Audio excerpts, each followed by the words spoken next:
Hello viewers, कैसे हो। आज हम पार्ट्स ऑफ स्पीच के हवाले से बात करेंगे। एक शॉर्ट ओवरव्यू लेंगे और अलग अलग पार्ट्स ऑफ स्पीच के हवाले से अलग अलग वीडियो आएगी। नाउन के हवाले से आएगी, प्रोनाउन की और वर्ब की। लेकिन आज हम सबका एक ओवरव्यू लेंगे जिसमें मैं आपको समझाऊंगा कि एक पैराग्राफ और एक जो सेंटेंस होता है उसके अंदर आपने किस तरह एक रिकॉग्निशन करनी है पार्ट्स ऑफ स्पीच की। सही है। पहले आप पार्ट्स ऑफ स्पीच देखें कि ये होता क्या है। पार्ट्स ऑफ स्पीच हम अक्सर कंपटीशन एग्जाम में जो है इसके ऊपर से एमसीक्यूज आते हैं, तो बहुत सारे स्टूडेंट जो है फिर इसमें कंफ्यूज हो जाते हैं। Parts of speech shortly define करता हूँ कि ये जो हम अल्फाज यूज़ करते हैं हम अपने जुमलों में, इन सारे अल्फाज को कैटेगराइज किया गया है अपने फंक्शन और अपने स्ट्रक्चर की बुनियाद पर, और वो कैटेगरीज जो है अल्फाज की वो है पार्ट्स ऑफ स्पीच। मान लीजिए मुझसे किसी ने पूछा, किसी ने सवाल किया कि Taimur is a good boy. Sir इसमें तैमूर क्या है और इसमें इज क्या है, इज में ए क्या है और इसमें इस तरह गुड क्या है, बॉय क्या है तो सारे अल्फाज जिसने मिलकर एक जुमला जो है वो कंस्ट्रक्ट किया है, Taimur is a good boy. अब करना क्या है कि जब मुझसे पूछा जाए कि तैमूर क्या है, मैं बोलूँगा ये एक नाम है जिसको पार्ट्स ऑफ स्पीच में हम नाउन कहते हैं। सही है। तो फिर वो आगे से पूछते हैं कि इज क्या है, मैं कहूँगा कि इज जो है वो हेल्पिंग वर्ब है। सही है। अब आगे ये पूछ रहा है कि ए क्या है, मैं बोलूँगा ये एक आर्टिकल है, इंडेफिनिट आर्टिकल है। आगे जो वर्ड है वो है हमारे साथ गुड, तो पूछेगा कि सर ये गुड क्या है, मैं कहूँगा ये एक एडजेक्टिव है। और गुड के बाद है बॉय, तो पूछेगा कि सर ये बॉय क्या है, फिर मैं बोलूँगा कि ये एक कॉमन नाउन है। सही है। अब अलग अलग लफ्ज़ के लिए मैंने अलग अलग कैटेगरी यूज़ की, इसकी वजह बताता हूं। एक और जुमला है, he was my best friend. अब इसमें ही क्या है सर, ही इसमें प्रोनाउन है। कौन सा प्रोनाउन है, सब्जेक्टिव केस लगा है, ये थर्ड पर्सन प्रोनाउन है। सर ये वाज क्या है, ये वाज भी हेल्पिंग वर्ब है। अब हेल्पिंग वर्ब क्या है, वर्ब क्या है, ये हम इसमें जानेंगे। सर ये माई क्या है, माई भी आपको यहां से पता चलेगा कि ये एक पोजेसिव प्रोनाउन है। सही है। बेस्ट क्या है सर, एक एडजेक्टिव है। और साथ साथ में ये जो फ्रेंड है ये क्या है, ये कॉमन नाउन है। मैंने हर एक वर्ड के लिए अलग अलग कैटेगरी जो है आपको बता दी कि ये कैटेगरी है। ये इस तरह के बहुत सारे सेंटेंस एक पैराग्राफ में आते हैं और उसी पैराग्राफ से फिर आपको एमसीक्यूज आते हैं कि आप फला वर्ड इसमें क्या है। सही है। तो ये short overview parts of speech का जब आप देखेंगे ये वाला कंफ्यूजन जो है आपका खत्म हो जाएगा। आप देख रहे हैं मेरा YouTube channel English with Tahir sir और मैं। अच्छा, तो चलिए शुरू करते हैं। सबसे पहले हम जानते हैं नाउन। नाउन जो है name of creature, place, thing और एब्स्ट्रैक्ट, यानी जितनी भी आप मखलूकात देखें, आपके इर्द गिर्द जितनी भी चीज़ें हैं उन सब के नाम है। बिना नाम के आप किसी चीज़ को जो है नहीं कंसिडर कर सकते। आप अपने कमरे में बैठे हैं तो भी आपके साथ बहुत सारी चीज़ें होगी जिसका नाम होगा। सही है। क्रिएचर्स, आप एनिमल्स देखें, आप प्लांट्स देखें, आप बर्ड्स देखें, आप इंसान देखें, सबके अपने अपने नाम हैं, तो जिनके लिए वो वर्ड जो नाम को शो करे। और साथ साथ थिंग्स देखें, बहुत सारी चीज़ें पड़ी होती है आपके इर्द गिर्द सराउंडिंग में, हर चीज़ को आप नाम से जानते हैं और वो नाम है आपका नाउन। इसी तरह एब्स्ट्रैक्ट, कुछ ऐसी चीज़ें भी है जो कि नाम है बट वो ना दिखाई दे रहे हैं ना उनको हम टच कर सकते हैं। कैसे, फॉर एग्जाम्पल मैं बोलूँ आप ईमानदार आदमी है तो ईमानदारी, ऑनेस्टी, ऑनेस्टी जो है ये आपके साथ क्या हुआ, एब्स्ट्रैक्ट नाउन हुआ। गॉड, एंजल, ये सारी जो आप एब्स्ट्रैक्ट चीजें बता रहे हैं जो आप टच नहीं कर सकते उसको हम भी एब्स्ट्रैक्ट नाउन कहते हैं। नाउन के ऊपर अलग डिटेल वीडियो जो है वो आएगी जल्द ही, लेकिन आज हम ओवरव्यू ले रहे हैं। अच्छा, एक और एब्स्ट्रैक्ट जैसे हम कहते हैं परमेशन, एम्बिशन, ये जितनी भी शन वाले अल्फाज होते हैं वो आपके साथ एब्स्ट्रैक्ट नाउन होते हैं। परमेशन, सबमेशन, सारे, ठीक है जी। तो ये सारे एब्स्ट्रैक्ट नाउन है। अब दूसरा जो कैटेगरी है हमारे साथ वो है प्रोनाउन। अब प्रोनाउन क्या है, it is a substitute of noun, या आप यूं कह ले यूज्ड इंस्टेड ऑफ नाउन। ये एक सब्स्टिट्यूट होता है जो नाउन के लिए इस्तेमाल होता है। आप मानिए एक लंबा पैराग्राफ जो है आपने पढ़ना शुरू किया किसी एक बंदे के हवाले से। फॉर एग्जाम्पल आप कहते हैं कि Kaleem is a good boy, Kaleem is my friend, Kaleem is my classmate, his father is a good one. अब ये पूरा कलीम के हवाले से आप बात कर रहे हैं। आपने पहले सेंटेंस में तो कलीम का नाम जो है वो लिखना है, लेकिन बाद में बार बार आप कलीम नहीं यूज कर सकते। आपने क्या करना है, कलीम के लिए ही आपने एक लफ्ज चुनना है, ही। सही है। अब ही जो है वो कलीम की बजाय आप इस्तेमाल कर रहे हैं तो हम कहते हैं यूज इंस्टेड ऑफ नाउन, या कलीम के लिए आपने सब्स्टिट्यूट डाल दिया। सही है। अब ये जो नाउन को शो करे और उसकी जगह नाउन की जगह ले, इस तरह के अल्फाज हमारे साथ प्रोनाउन होते हैं। सही है। जैसे for example he, she, you, we, I, they, ये सारी क्या है? प्रोनाउन है। ऊपर सेंटेंस में आपने देखा माई बेस्ट फ्रेंड, ये माई क्या है? प्रोनाउन है। एक प्रोनाउन की कौन सी कैटेगरी है? ये पोजेसिव कैटेगरी है, पोजेसिव प्रोनाउन है। प्रोनाउन के हवाले से भी अलग डिटेल लेक्चर जो है इंशाल्लाह जल्द अपलोड होगी। तीसरा हमारे साथ है वर्ब। वर्ब एक्शन को जाहिर करता है, जो सब्जेक्ट होता है वो क्या करता है या उसका स्टेट क्या है, दोनों चीजों को जाहिर करता है। इट डिस्क्राइब्स एक्शन और स्टेट ऑफ सब्जेक्ट, यानी सब्जेक्ट जो कर रहा है, एक्शन कर रहा है, जैसे वो खेल रहा है। सही है। जैसे वो गा रहा है, वो लिख रहा है, वो पढ़ रहा है। अब ये पढ़ना, लिखना, गाना, खाना, ये सारी क्या है? ये एक्शन वर्ब है और ये हमारे साथ वर्ब को रिप्रेजेंट करते हैं। बट अगर आप यूं कहे कि ही इज अ टीचर, अब आपने यहां पे कोई एक्शन वर्ब यूज नहीं किया, एज अ टीचर आपने बोला। एज अ टीचर जब ये यहां पे इज आपने इस्तेमाल किया, ये भी स्टेट को शो कर रहा है और ये कैटेगरी वर्ब की कौन सी कैटेगरी में आ रहा है? हेल्पिंग वर्ब की कैटेगरी में आ रहा है। मेन वर्ब होता है, हेल्पिंग वर्ब होता है। मेन वर्ब आपको ये बताता है कि आपका सब्जेक्ट क्या कर रहा है। सही है। मैं लिखूं फॉर एग्जांपल कि Arman is playing hockey, Arman is playing hockey, Arman hockey खेल रहा है। यहां पे मेन वर्ब जो है वो प्लेइंग है, क्योंकि अरमान की एक्शन को रिप्रेजेंट कर रहा है कि अरमान क्या कर रहा है? प्लेइंग कर रहा है, खेल रहा है। अब अरमान की प्लेइंग के साथ, प्लेइंग से पहले एक और हेल्पिंग वर्ब लगा है जो कि इज है। तो आपका हेल्पिंग वर्ब भैया क्या करता है? हेल्पिंग वर्ब आपको शो करता है कि ये जो अरमान एक्शन कर रहा है ये कौन से जमाने में कर रहा है, प्रेजेंट में कर रहा है, पास्ट में कर रहा है या फिर फ्यूचर में कर रहा है। सो हेल्पिंग वर्ब आपको दिखाता है कि कौन से जमाने में ये बात हो रही है। मेन वर्ब आपको दिखा रहा है कि सब्जेक्ट कर क्या रहा है। सही है। और हेल्पिंग वर्ब आपको दिखा रहा है कि सब्जेक्ट कब ये कर रहा है, कौन सा टेंस है, प्रेजेंट है, पास्ट है या फिर फ्यूचर है। सही है। तो हेल्पिंग वर्ब और मेन वर्ब की भी अलग अलग वीडियो आएगी। तो फिलहाल एग्जांपल है हमारे साथ play, is, do, go and when etcetera. बहुत सारे एग्जांपल हैं जो मेन वर्ब और हेल्पिंग वर्ब के ऊपर से आप बना सकते हैं। सही है। अगला जो हमारा कैटेगरी है पार्ट्स ऑफ स्पीच का, वो है एडजेक्टिव। भैया एडजेक्टिव जो है ना, ये नाउन को मॉडिफाई करता है या फिर प्रोनाउन को। आप किसी के हवाले से बात कर रहे हैं, किसी एक आदमी, किसी मानिए आप अली के बारे में बात कर रहे हैं, तो अली के बारे में जब आप बात कर रहे हैं, पहले तो आप अली का जो इंट्रोडक्शन देते हैं, उसके बाद अली की आप खूबियां या खामियां बयान करते हैं। अब अली के लिए, अली नाउन है ना, उसकी खूबियों या खामियों की जब आप बात करेंगे, आप अलग से अल्फाज का चुनाव करेंगे और वो अल्फाज जो है वो आपके साथ क्या है? एडजेक्टिव। इसलिए मैंने यहाँ पे लिखा है इट मॉडिफाइज नाउन और प्रोनाउन। सही है। फॉर एग्जाम्पल मैं कहता हूं Hafeez is a good boy. अब यहाँ पे मैंने हफीज के लिए जो गुड इस्तेमाल किया। बॉय क्या है? बॉय आपके साथ कॉमन नाउन है, हफीज आपके साथ प्रॉपर नाउन है। गुड जो है ये आपके साथ हफीज को मॉडिफाई कर रहा है, तो ये गुड जो है ये क्या है? एडजेक्टिव है। अब एडजेक्टिव के अंदर भी बहुत सारे जो इनके अपने अपने स्टेट होते हैं, जैसे सुपरलेटिव है, पॉजिटिव है और कंपेरेटिव डिग्रीज होती है। गुड, बैड, सही है, टॉल, फ्यू, ये सारे एडजेक्टिव है और ये एडजेक्टिव का काम ही नाउन या प्रोनाउन के बारे में आपको मालूमात फराहम करना होता है। एक नाउन के बारे में आप कब जान लेते हैं? जब आप उसके हवाले से जो एडजेक्टिव्स होते हैं वो देख लेते हैं। फॉर एग्जांपल मैं कहूं कि आई हैव अ कार, मेरे साथ एक कार है। अब कार तो ठीक है, नाउन हो गया। अब इस कार को और ज्यादा आपको मैं जब समझाऊं कि मेरे साथ कौन सा कार है, किस कलर का कार है, तो फिर मैं एडजेक्टिव इस्तेमाल करूंगा। My car is of black colour, यानी I have a black car. अब ये जो ब्लैक आपने बोला ये आपके साथ एडजेक्टिव है।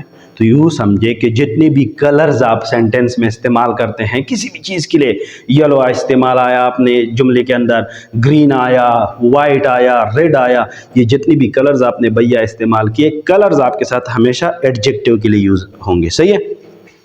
एडजेक्टिव के हवाले से डिटेल लेक्चर अलग से देंगे। आगे मेरे साथ है एडवर्ब। अब एडवर्ब जो है, एडवर्ब क्या करता है ये भी देख लीजिए। एडवर्ब क्या करता है? इट मॉडिफाइज वर्ब, एडजेक्टिव और अनदर एडवर्ब। एडवर्ब का काम है किसी वर्ब को मॉडिफाई करना कि अगर कोई काम हो रहा हो, किस तरह हो रहा हो, कैसे हो रहा हो, वो मॉडिफाई करता है। साथ साथ में एडजेक्टिव को भी मॉडिफाई करता है और किसी और एडवर्ब को भी मॉडिफाई करता है। जैसे फॉर एग्जांपल मैं कहता हूं ही रन्स, वो भागता है। अब यहां पे ही क्या है? प्रोनाउन है। रन्स क्या है? मेन वर्ब है। सही है जी। अब वो कैसे भागता है? इस रन्स को मैं मॉडिफाई करूं थोड़ा सा, इस जुमले को, ही रन्स फास्ट। फास्ट क्या है? एडवर्ब है। क्यों? इसने रन्स को मॉडिफाई किया। ही रन्स फास्ट यानी वो तेज भागता है या तेज दौड़ता है। तो ये जो फास्ट है ये आपके साथ हो गया एडवर्ब। यहां ये वर्ब को मॉडिफाई कर गया, यानी यहां पे अगर आप कहेंगे तो ये वर्ब की मॉडिफिकेशन हो गई। मैंने आगे लिखा है कि एडजेक्टिव को भी मॉडिफाई करता है। कैसे? और साथ साथ में अनदर एडवर्ब को भी मॉडिफाई करता है। अब मैं कहूं ही रन्स वेरी फास्ट, ये फास्ट को, फास्ट क्या था? एडवर्ब था, लेकिन मैंने बोला वेरी फास्ट, यानी एडवर्ब को फिर से मैंने मॉडिफाई किया वेरी से। वो तेज, बहुत ज्यादा तेज जो है वो दौड़ता है। तो ये वेरी फास्ट को मॉडिफाई कर गया, इसलिए ये वेरी भी एडवर्ब है। अच्छा, मैंने यहां पे लिखा एडजेक्टिव को भी मॉडिफाई करता है। कैसे? मैं कहूं Hafeez is a good boy, लेकिन मैं बोलूं Hafeez is a very good boy. अब यहां पे आप जुमला देखें, वेरी गुड बॉय, सही है। अब गुड क्या है? एडजेक्टिव है। क्यों एडजेक्टिव है? क्योंकि इसने बॉय को, जो कि हमारे साथ कॉमन नाउन है, उसको मॉडिफाई किया है। अब एडजेक्टिव को खुद किसने मॉडिफाई किया है? वेरी ने, यानी very good boy. Very good boy का मतलब कि यहां वो बहुत अच्छा है, यानी गुड को मॉडिफाई कर गया आपका वेरी, तो यहां वेरी एडजेक्टिव को मॉडिफाई किया, तो वेरी क्या हुआ? एडवर्ब हुआ। तो इसीलिए ये बात जो है मैंने ऐसे ही नहीं लिखी कि वर्ब और एडजेक्टिव अनदर एडवर्ब सबको मॉडिफाई करता है। एडवर्ब के हवाले से अलग डिटेल वीडियो आएगी। सही है जी। आगे जो हमारे साथ अल्फाज की कैटेगरीज है इंग्लिश में, वो हमारे साथ है प्रीपोजिशन। सेंटेंस के अंदर बहुत सारे प्रीपोजिशन हम यूज करते हैं, और प्रीपोजिशन का काम क्या है वो शॉर्टली यहां से देखते हैं। प्रीपोजिशन आपके साथ जो आपके जुमले के अंदर आप नाउन या प्रोनाउन यूज करते हैं, उसको जुमले के दूसरे हिस्से के साथ कनेक्ट करता है। सही है। यानी प्रोनाउन या नाउन का दूसरे पार्ट, जो सेंटेंस का पार्ट है, उसके साथ इसका क्या लिंक है उसे शो करता है। अब डेफिनेशन देखें, it expresses relation of noun pronoun with other part of sentence. ये क्या करता है? नाउन या प्रोनाउन का जो रिलेशन होता है वो सेंटेंस के दूसरे हिस्से के साथ जोड़ता है। कैसे? एग्जांपल में आपके साथ ऑन, एट, टू, ऑफ, बहुत सारे प्रीपोजिशन है। प्रीपोजिशन के टाइप्स भी हैं। अच्छा, प्रीपोजिशन, उसके टाइप्स और इसकी यूज, उसके हवाले से अलग वीडियो आएगी, लेकिन यहां पे देखें किस तरह ये नाउन को सेंटेंस के साथ जोड़ लेता है। मान लीजिए मैं लिखता हूं I am going to school. अब ये I am going to school जो है ये एक जुमला है जिसमें आपके साथ स्कूल जो है ये नाउन है, कॉमन नाउन है। गोइंग जो है ये मेन वर्ब है। एम जो है वो हेल्पिंग वर्ब है। आई जो है ये प्रोनाउन है जो कि मैंने खुद के लिए यूज किया हुआ है। अब ये जो स्कूल है, स्कूल को रिलेट किया है आई एम गोइंग के साथ, किसने? टू ने। तो यहां पे आपके साथ टू जो है ये क्या हुआ? प्रोनाउन हुआ। प्रोनाउन हमेशा नाउन से पहले आता है और उसी नाउन को जोड़ लेता है सेंटेंस के दूसरे हिस्से के साथ। दूसरा हिस्सा कौन सा है? आई एम गोइंग, मैं जा रहा हूं। कहां जा रहा हूं? कोई मतलब इसका आपको कुछ पता नहीं चल रहा, लेकिन जब आप कहेंगे मैं स्कूल जा रहा हूं, I am going to school, अब ये स्कूल नाउन है, ये सेंटेंस के साथ जोड़ दिया किसने? टू ने। तो टू जो है ये आपके साथ प्रीपोजिशन हुआ। So that's why I said कि जो प्रीपोजिशन होता है वो नाउन से पहले यूज होता है और उसी नाउन को जो दूसरा पार्ट होता है सेंटेंस का उसके साथ ये जोड़ लेता है। अगला हमारे साथ कंजंक्शन है, ये भी एक पार्ट्स ऑफ स्पीच है और इसकी डिफिनीशन यहां से देखते हैं। It connects word sentences to make short and effective. अब आप बहुत सारा एक अल्फाज का ढेर लगाकर जुमले बना लेते हो। सही है। कभी कभार क्या होता है कि आप उसी जुमलों को, उन्हीं जुमलों को आप शॉर्ट भी लिख सकते हो अगर आपके साथ कंजंक्शन हो तो। बगैर कंजंक्शन के आपका जुमला लिंथी होता जाएगा, आपका पैराग्राफ लिंथी होता जाएगा। लेकिन जब आप एक इफेक्टिव कंजंक्शन का यूज करोगे तो उसी लंबे जुमले को आप शॉर्ट कर सकते हो, लंबे पैराग्राफ को भी आप शॉर्ट कर सकते हो। इसलिए मैंने यहां पे लिखा है कि ये अल्फाज को और सेंटेंसेस को कनेक्ट करता है, उसे शॉर्ट बना देता है और इसे इफेक्टिव भी बना देता है। कैसे? मान लीजिए मेरे साथ दो जुमले हैं, Kaleem is a good boy एक और जुमला है Hafeez is a good boy. अब आप देख सकते हैं कि ये दो जुमले हैं और इसने काफी जगह भी जो है घेर लिया और लंबी भी है। मैं इनको शॉर्ट भी लिख सकता हूं। कैसे? जब हम कंजंक्शन का यूज करेंगे। कैसे? Kaleem and Hafeez are good boys. मैंने आर अकॉर्डिंग टू नाउन लिखा। कलीम एंड हफीज हमारे साथ डबल आए हैं, प्लूरल नाउन है, तो इसलिए मैंने इसकी बजाय आर लिखा। यहां पे मैंने बॉय सिंगुलर के लिए यूज होता है और मैंने बॉयज लिखा क्योंकि दो लड़के हैं। तो इसी एंड ने क्या किया, इन दो जुमलों को कनेक्ट किया। दो जुमलों को कनेक्ट करने वाला ये लफ्ज क्या कहलाता है भैया? कंजंक्शन कहलाता है। Kaleem and Hafeez are good boy. इस तरह बहुत सारे लेंथी पैराग्राफ आप कॉन्ट्रैक्ट फॉर्म में ला सकते हैं जब आप एक इफेक्टिव कंजंक्शन का यूज करते हैं।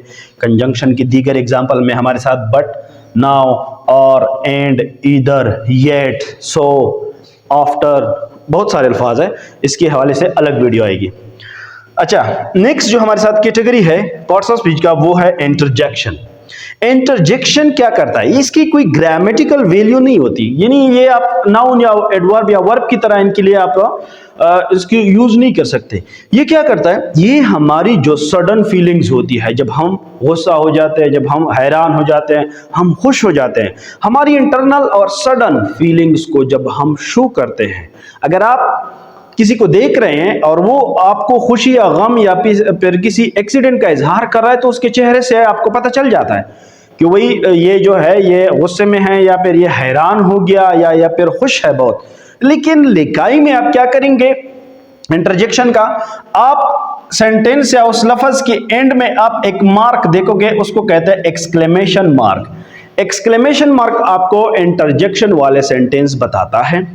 जब आप इंतहाई ज्यादा खुश होते हैं, आपको कोई खुशखबरी मिल जाती है, आपके मुंह से बेसाख्ता निकल जाता है वाव।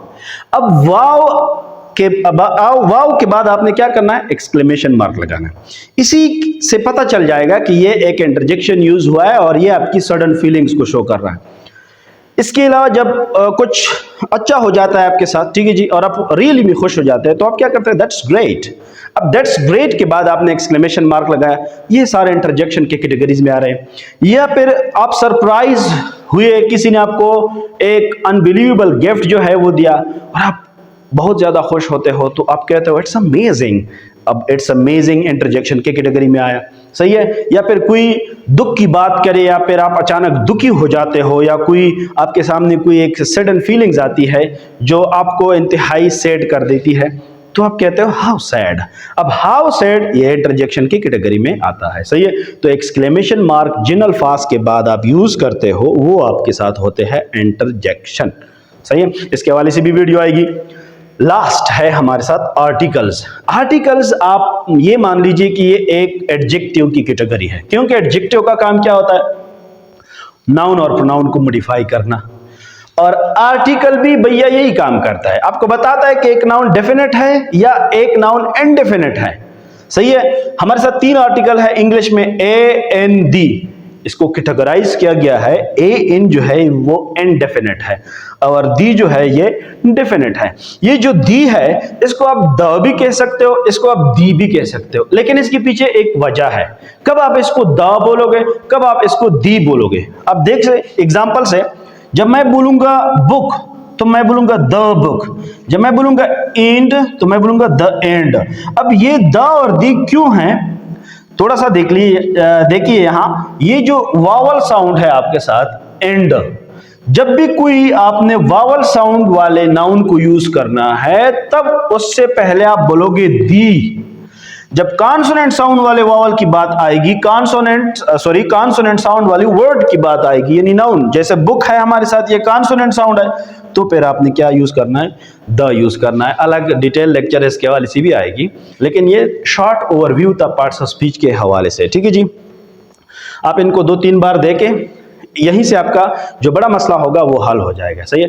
वीडियो अच्छी लगी हो तो प्लीज इस चैनल को सब्सक्राइब करें और साथ साथ में बेल आइकन भी दबाएं ताकि हर आने वाली वीडियो आपको मिल जाए, ठीक है जी। अल्लाह हाफिज।